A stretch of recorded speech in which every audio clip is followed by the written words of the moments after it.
Steve here. Today I'm talking to you about my 1971 Chevy C20.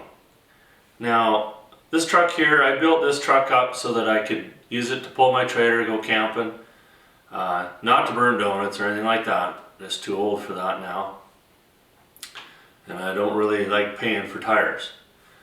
But what I've done with it, I've been really quite happy. Now I put a 454 in it and a 700R transmission, so I have an overdrive, which is awesome on the highway. But I really thought that I lacked something in the power, you know, from your 0 to 60. And I thought that I'm going to take a chance on the fuel injection. And I bought the atomic setup and installed it, and right away it was a world of difference. But it hasn't gone without its hiccups. One of the things that has happened is I was having a tough time starting it when it got hot. So I'm going to show you a couple of the things that I've done, that I've changed, and hopefully if you're really interested in the system, some of the things I've done, you can do it to avoid those problems before you get them. So let's take a little closer look at the system and what I've done. Now the intake here, it's not original, so don't be going, hey, where do I buy one of those from? I built it. I basically just took another snorkel and welded it on.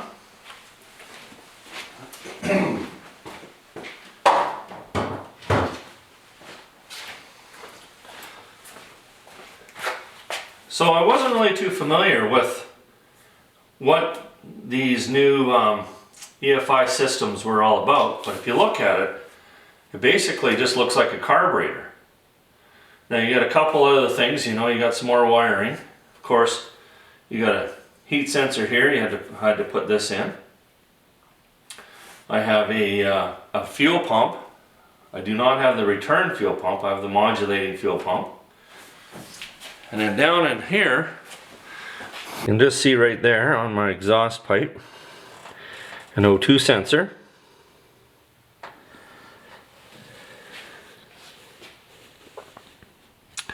Okay, the fuel pump, I mounted it on the outside of my frame, and the tank is still inside of my cab. And so I've insulated the line coming in, ran the power to it. It actually works out pretty nice in that little spot. I kept it on the outside of the frame to keep it a little bit cooler because the exhaust pipe, of course, is on the inside of the frame. So when I first got my MSD, I just mounted it on my the original intake manifold and had to use a bit of an adapter plate there because, of course, it won't flange up to that. And you know, it worked well, but we kind of figured that there were some heat issues, and with the intake manifold there's a crossover, so you've got exhaust running through your manifold, and things get pretty hot, and that's when I was having my issues. I also mounted my power module on the firewall here on the bracket for the brake booster. That too, you know, you've got your exhaust right here. That's going to have a bit of a heat issue. So I moved that to the inside of the cab. And as you can see, everything else bolted up pretty good.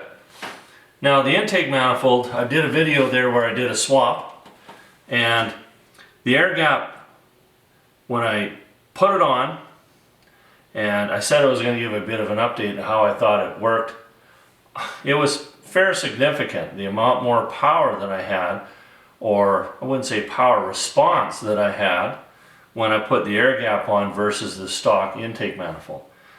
You know, I'm kind of an old school guy. I don't know too much about this hot rod technology, but well worth the money. It's will it work when it's minus 20?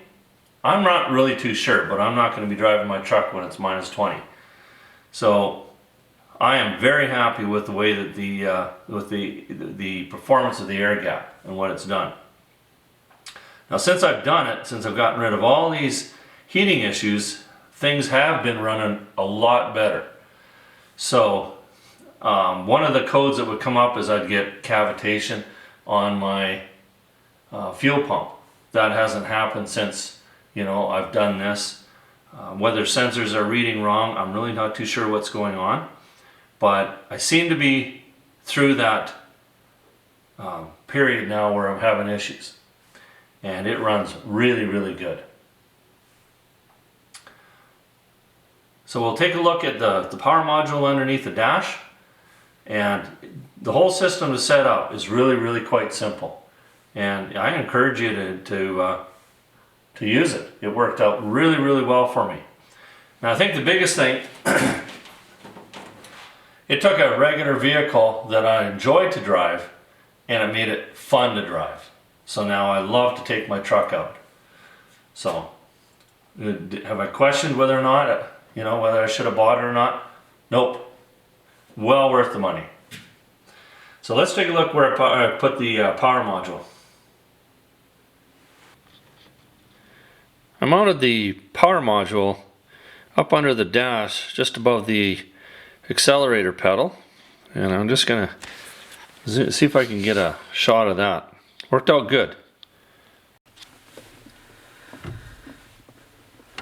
I basically just mounted it with a piece of tin and then bolted it onto the side of the bracket for the brake pedal.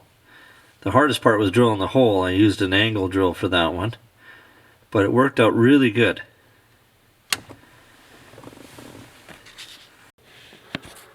Now when you got a system like this, there's a lot more wires to run. And I'm going to show you on my bench what that is. And that's basically just going through the hole in my firewall where the clutch was.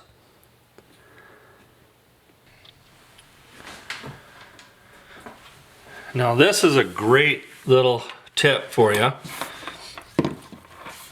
This is where this is the plate that covered up the hole for the clutch on my Chevy. This is a clip for wiring on a 56 Ford. Goes like that. Just so happens the holes line up perfectly. And you can get different rubbers for this. So I have one that has just one big hole here. And that's what I use to run all my cabling through. It just worked perfect. I think you can buy these new. Not sure. But a great solution for running some wiring into your cab. So this is hooked up to the power module. And I'm going to take it off as soon as I get everything set up nice. But it has all the information that you're going to need. You know, you're going to need this to set things up. Of course, being in the truck, it's not so great, but I can get a longer cord, I guess. It's got initial setup with the engine displacement, number of cylinders, camshaft, all that different type of parameters that you have to set. Very simple to set up. And the dash is nice because, you know, you'll get your tack and you'll get everything else.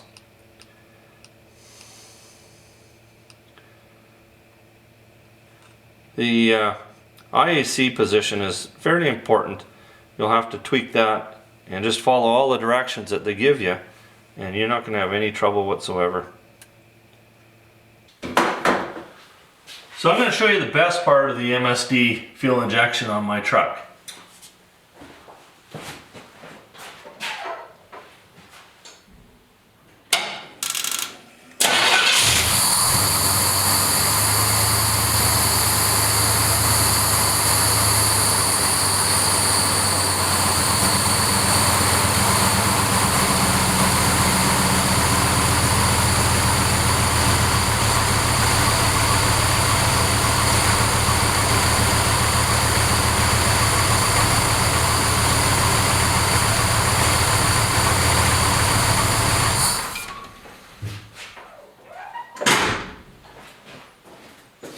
Now my truck hasn't started for 2 weeks. And you can always tell a Chevy driver because one leg's bigger than the other because you got to pump the gas so much. Touch the key and it fires right up. Best part about the whole system. And it runs wonderful.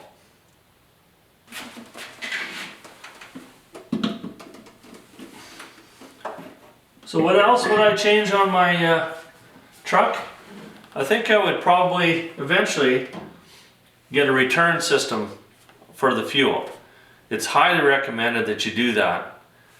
And I think that a lot of little issues would be taken care of if I had that system.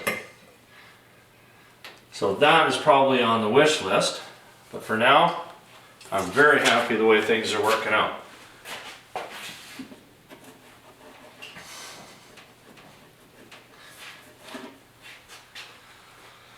So there you go, my MSD on my 71 Chevy.